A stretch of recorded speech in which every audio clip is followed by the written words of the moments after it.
এই বাংলাদেশ আজকের এই সিচুয়েশন, এই হত্যাযজ্ঞ, এটা আপনাদের কারণে এবং আপনাদের ব্যর্থতার কারণে। এটা আপনারাই করতেছেন।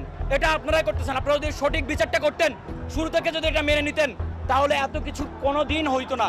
এত অতিষ্ঠ, এত তিক্ততা, এত মানুষের দেয়ালে পিঠ থেকে গেছে।